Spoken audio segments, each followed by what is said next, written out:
We wake up this morning, we go to, again, a wonderful Israeli buffet, and this is our longest drive, which is 2 hours.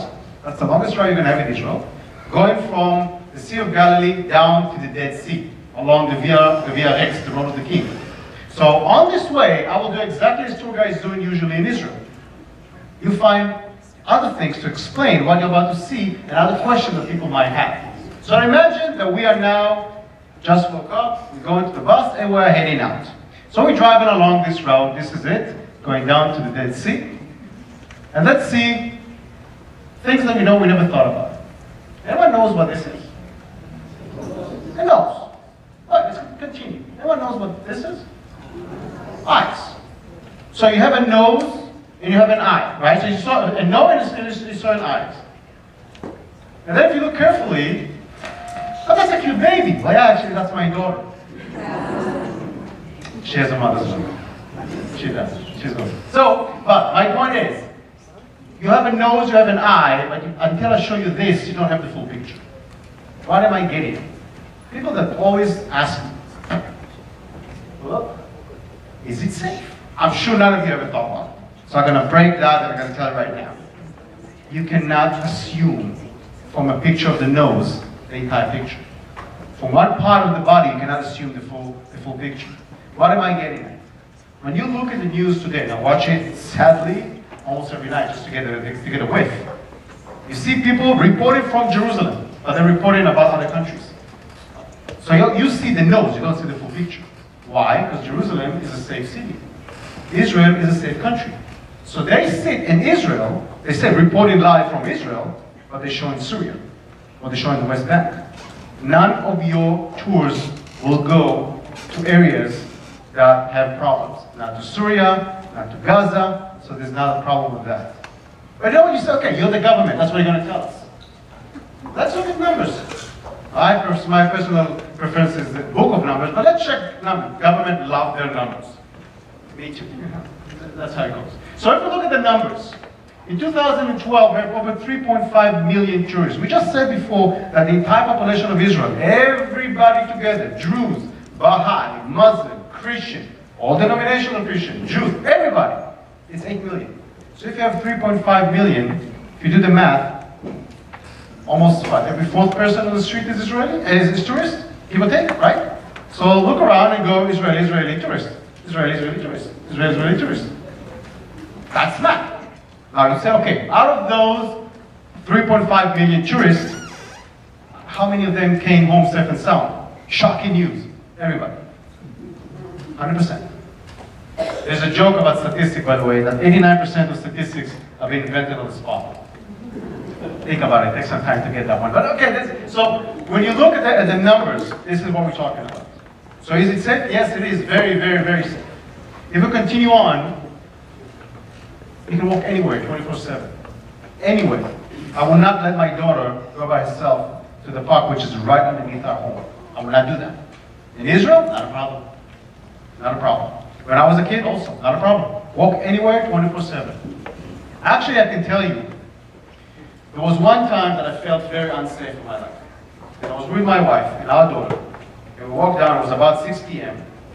And I felt like someone is watching me and following me. You know that feeling, that really cold back feeling on your neck, that, you know, this is not safe. And I turned around and I kept on looking around, and my wife said, honey, everything okay? And so, you know what? I'm not taking any chances. Let's take a cab and let's get out of here. This is not a safe place. That was on Michigan Avenue in Chicago. That's what it is. So when you look at, yes, absolutely yes. And I tell you exactly where, Michigan and Waco. That's what it was. So when you look at the statistics, actually on driving here, I saw on the I-94 that almost 500 people died this year alone from car accidents. So statistically speaking, the most dangerous place you're going to have on the way to Israel is the highway to the airport. Statistics. Let's continue. This is the site you're going to see on the way down to the Sea of Galilee, to the Dead Sea. This is Belvoir Castle, one of the most important castles in the world. This is the prototype of the Tower of London. You're going to say, really? Yes, really. Richard the Lionheart's engineers fled from this castle from the wrath of Saladin, and when they left Israel, They went back to England, they brought the blueprints to King John. That wicked King John from Robin Hood. And they look at that pathetic little castle that he has. They said, what is this? They said, that's the Tower of London. They said, well, no, these are much better blueprints. You want to build that. So this is the prototype of one of the most famous castles in the world. The Castle of London. We'll continue down, you'll see, this is Qasr al-Yahud. Qasr al-Yahud is a place which, according to the Catholics and the Greek Orthodox, this is the place of the baptism of Jesus. But you're going to come and tell me about how come? We just saw another place. That is correct. The Bible says that John baptized Jesus in the Jordan River. It doesn't say where in the Jordan River. So every point, biblically speaking, every point on the Jordan River is kosher. So this is the place, traditionally speaking, of the Catholic and the Orthodox. We'll continue down, we're going to go to Qumran. Qumran is the place that they found one of the most amazing artifacts ever, the Dead Sea Scrolls. My friends, these scrolls are dated 2,000 years ago, actually 2,200. And I and every Israeli can read them today. Actually, they were just now in Cincinnati. And I stopped and read the scroll of Isaiah. And people gathered around and said, wow, this is a major scholar. How can you read this? It's like reading a newspaper. That's how profound it is. By the way, these scrolls are the Bible, the same Bible as we have. Exactly the same. Small differences. The division of books is a little bit different. They do not have the book of Esther. You know why? Because for them, Esther was recent event. So you can find the place, you can see the place that actually affected John so much, you can understand the idea behind baptism because of Qumran. If you have a Jewish clientele, they can understand the idea behind mikveh. It's the same thing. Mikveh, baptism, same thing. So this is right here, Qumran. We'll continue down, we're going to reach Masada. I'm going to be honest with you. This picture right here and the picture that I'm going to show you right now, I did not do. I wish I did. But that picture, I climb up Masada at 5 o'clock in the morning, see the sunrise, worth every drop of sweat, I'm telling you. Masada is, first of all, it's UNESCO. It's a world-known place, and it's under the World Heritage of UNESCO. Second of all, it is a magnificent place. A castle built by King Herod. The same Herod, by the way, from the Massacre of the Innocents. That's the same guy. We call him Michigan and Agansakov. If you speak Yiddish, you understand what I'm saying. It's a little bit of a coup. A little bit. But he was the king. It's good to be the king. So he built incredible, incredible castles. The story over here is unbelievable. I'm not going to tell you the story right now. You need to go to Israel to see it yourself. But just as an appetizer. Then, from there, you will go to the Dead Sea itself. The Dead Sea is the lowest point on Earth. Minus 413 meters below sea level. Which in English, it will be about 1,300 feet below sea level. If you take that water bottle and you're going to draw from Jerusalem down to the Dead Sea, it will shrink because of the pressure of the air. And that's in 20 miles. That's it. That's the difference. Jerusalem is 2,400 feet above sea level. Dead Sea is 1,300 feet below sea level. Lowest place on Earth. Then in the Dead Sea, you have an abundance of hotels, from luxury hotels. And by the way, this is the biggest natural spa resort in the world. Natural.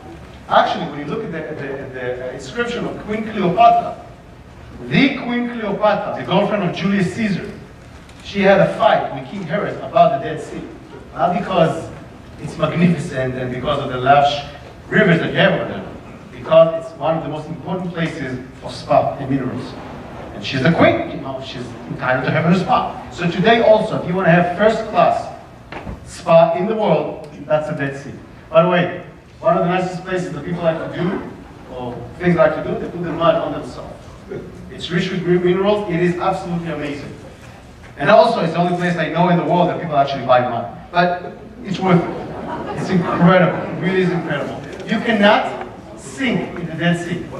You cannot. Because of the salt, you will float. By the way, if you go to the Dead Sea, make sure you don't shave for about 3 days before that. Because if you will, you're going to find your own Sodom and Gomorrah. So don't, it's going to be painful. It really is. So, yeah, Dead Sea is it's a gorgeous place. One of the places that people love to visit is the Ahava factory. By the way, Ahava means love in Hebrew. Okay? And we're actually going to raffle today. I have a lotion for one of the lucky winners. It's a wonderful place to stop, by the way. Great gift place. And it's world known. You can find them in Marshalls and DJ Maxx for about 5 times the price you will find in Israel. But again, one of the attractions of this. If you will continue, you will come to Gedi. Israel is a safe haven for live animals, for wild animals. I took that picture. You can see how this ibex was, right in front of me, right next to me. They're not afraid because of our National Park Authority. It's kind of the same as Yellowstone, how close the animal is going to be, minus the bear. Over there, it's desert.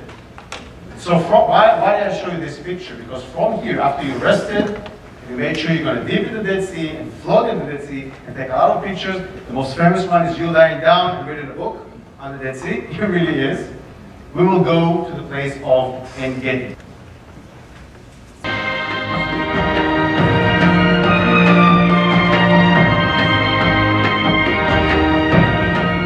I'm Omer Eshel, official Holy Land specialist representing the Israel Government Tourist Office, North and South America, and your host.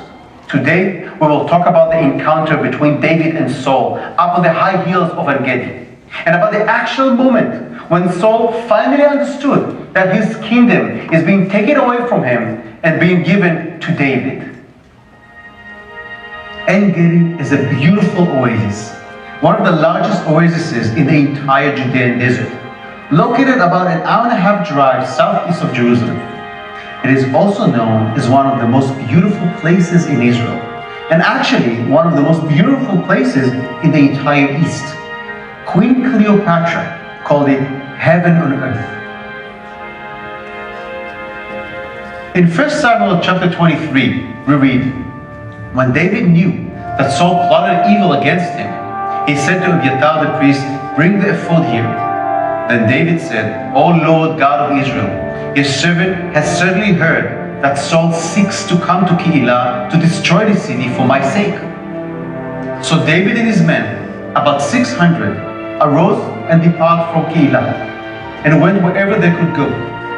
Then it was told Saul that David had escaped from Keilah. Then David went up from there and dwelled in the strongholds at Gedi. When we look at the map, Keilah is actually situated on the east side of Hebron Hills, which overlooks Gedi. The hills are very close to Gedi, but the way to get there is quite difficult. So we understand that David was fleeing from his home of Hebron, his capital, to the stronghold of Gedi, which was not so far from him, but was also not easy for him to get to. When we read stronghold of Gedi, we might think of something that looks like a castle. But actually, Gedi is an oasis, and also a canyon. When the Bible speaks about a stronghold, it is actually referring to the natural topography of the oasis. You have cliffs on both sides with natural caves in which people seek refuge. You have no problem with finding water because you are in an oasis with natural waterfall.